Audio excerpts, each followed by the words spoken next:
வணக்கம். இன்னைக்கு நாம பார்க்க போறது ஒரு ஆச்சரியமான மனிதரை பத்தி. இயற்பியலோட விதிகளே ஒண்ணுக்கொண்ணு சண்டை போட்டா என்ன ஆகும்னு யோசிச்சிருக்கீங்களா? அப்படி ஒரு முரண்பாட்டை வச்சுதான் இந்த பிரபஞ்சமே இயங்குதுன்னு சொன்ன ஒருத்தர். அவர்தான் நீல்ஸ் போர். வாங்க, இந்த பிரபஞ்சத்தை பத்தின நம்ம புரிதலையே மாத்தி எழுதின அவரோட உலகத்துக்குள்ள போகலாம். இப்போ நீங்க ஸ்கிரீன்ல பாக்குற இந்த வரி ஏதோ ஒரு பழைய லத்தீன் தத்துவம் மாதிரி தெரியலாம். கான்ட்ராரியா சன் காம்ப்ளிமெண்டா. ஆனா நம்மங்க இது 20ஆம் நூற்றாண்டோட மிகப்பெரிய அறிவியல் புரட்சிக்கே ஒரு திறவுகோல். என்ன இருக்கு இதுக்கு பின்னாடி? வாங்க இந்த மர்மத்தை உடைப்போம். இந்த வரியோட அர்த்தம் என்ன தெரியுமா? எதிர்மறைகளே ஒன்றையொன்று முழுமையாக்கும். ரொம்ப ஆச்சரியமான விஷயம் என்னன்னா, இது நீல்ஸ் போரோட தனிப்பட்ட முத்திரை. டென்மார்க்கோட மிக உயரிய விருதை வாங்கும்போது எதுக்காக அவர் இந்த மாதிரி ஒரு விசித்திரமான தத்துவத்தை தனக்காக தேர்ந்தெடுத்தார்? இதுதான் நாம இன்னைக்கு தேட போற முக்கியமான கேள்வி. குவாண்டம் இயற்பியலோட பிதாமகன்னு சொல்லப்படுற ஒருத்தர் எதுக்காக ஒரு பழங்கால தத்துவத்தை தன்னோட அடையாளமா எடுத்துக்கணும்? இதுக்கு பதில் தெரிஞ்சா போரோட மிகப்பெரிய அறிவியல் பங்களிப்போட ஆன்மாவே நமக்கு புரிஞ்சிடும். சரி, போரோட இந்த தத்துவ பார்வை எங்கிருந்து வந்துச்சுன்னு நாம புரிஞ்சுக்கணும்னா அவர் காலத்துல இருந்த ஒரு பெரிய அறிவியல் குழப்பத்தை நாம முதல்ல பார்க்கணும். சொல்லப்போனா 20ஆம் நூற்றாண்டு ஆரம்பத்துல இயற்பியல் ஒரு முட்டுச்சந்துல நின்னுட்டு இருந்துச்சு. இங்க பாருங்க, இதுதான் அந்த பெரிய தலைவலி. ஒரு பக்கமும் சில சோதனைகள்ல ஒளி ஒரு அலை மாதிரி பரவுது. இன்னொரு பக்கம் வேற சில சோதனைகள்ல ஒளி சின்ன சின்ன துகள்கள் மாதிரி மோதுது. இது எப்படிங்க சாத்தியம்? ஒரே பொருள் ஒரே நேரத்துல தண்ணி மாதிரியும் இருக்க முடியும், கல் மாதிரியும் இருக்க முடியுமா? இயற்பியலோட அடிப்படையே ஆட்டம் கண்டுச்சு. விஞ்ஞானிகள் எல்லாருமே திகைச்சு போய் நின்னாங்க. இந்த குழப்பமான கட்டத்துல தான் நீல்ஸ் போர் உள்ள வராரு. அவரோட தீர்வு இயற்பியலை விட தத்துவத்துக்கு ரொம்ப பக்கத்துல இருந்துச்சு. ஆனா அது எல்லாத்தையும் மாத்தி அமைச்சது. இங்கேதான் போர் ஒரு புரட்சியே செஞ்சாரு. அவர் சொன்னது ரொம்ப சிம்பிள். அது அலையா இல்ல துகளான்னு சண்டை போடுறத நிறுத்துங்க.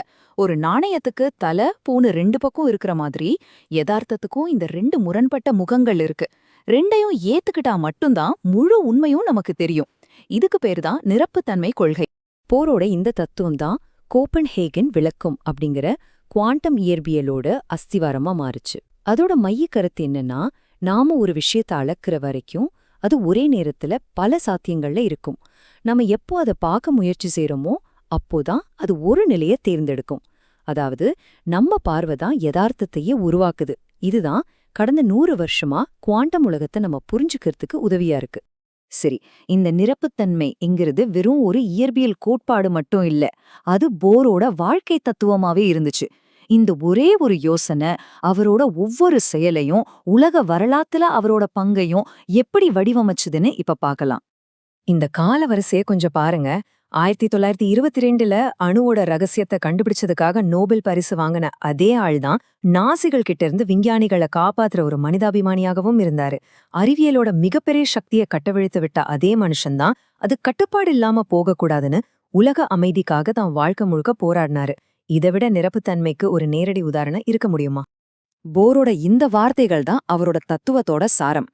முழு உண்மையையும் தெரிஞ்சுக்கணும்னா முரண்பாடுகளை நம்ம மதிக்க கத்துக்கணும்னு சொல்றாரு.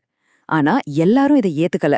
குறிப்பா பிரபஞ்சம் ரொம்ப ஒழுக்கமானது, கணிக்கக்கூடியதுன்னு நம்பின ஆல்பர்ட் ஐன்ஸ்டைன் போரோட இந்த குழப்பமான யதார்த்தத்தை கடைசி வரைக்கும் ஏத்துக்கவே இல்ல. இப்போ நாம எங்க ஆரம்பிச்சோமோ அங்கேயே திரும்ப வருவோம். அந்த விசித்திரமான கூட்டோ ஃபார்ம்ஸ், அந்த யின்யாங் சின்னம், அது எப்படி இந்த கதையோட பொருந்துதுன்னு இப்ப பார்க்கலாம். இப்ப அந்த சின்னத்தோட முழு அர்த்தமும் நமக்கு புரியுது இல்லையா?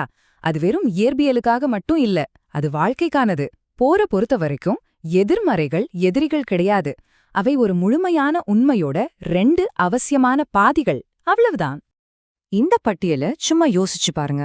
ஒரு பக்கம் அணுகுண்ட உருவாக்குறதுக்கு காரணமான கோட்பாட்டாளர், இன்னொரு பக்கம் அதே ஆயுதத்தை கட்டுப்படுத்தணும்னு குரல் கொடுத்த சமாதான தூதர். ஒரு பக்கம் தத்துவ விவாதங்கள்ல மூழ்கின விஞ்ஞானி, இன்னொரு பக்கம் தான் சக மனிதர்களை காப்பாத்தின ஒரு தலைவர். போர் தன்னோட நிரப்புத்தன்மை கொள்கைய வெறும் பேச்சோட நிறுத்தல, வாழ்ந்தும் காட்டியிருக்காரு. போரை பொறுத்த வரைக்கும் இது வெறும் இயற்பியல் இல்ல, இதுதான் வாழ்க்கை. ஒரு சின்ன அணுவோட உண்மையை தெரிஞ்சுக்கவே இத்தனை முரண்பாடுகள் தேவைப்படுதுன்னா, ரொம்ப சிக்கலான மனிதர்களான நம்மள புரிஞ்சுக்க நமக்குள்ளேயே இருக்கிற எத்தனை முரண்பட்ட உண்மைகளை நாம ஏத்துக்கணும். ஒருவேளை நீங்களும் நானும் கூட ஒண்ணுக்கொண்ணு முரணான ஆனா அவசியமான குணங்களோட ஒரு தொகுப்பா கூட இருக்கலாம் இல்லையா? யோசிச்சு பாருங்க.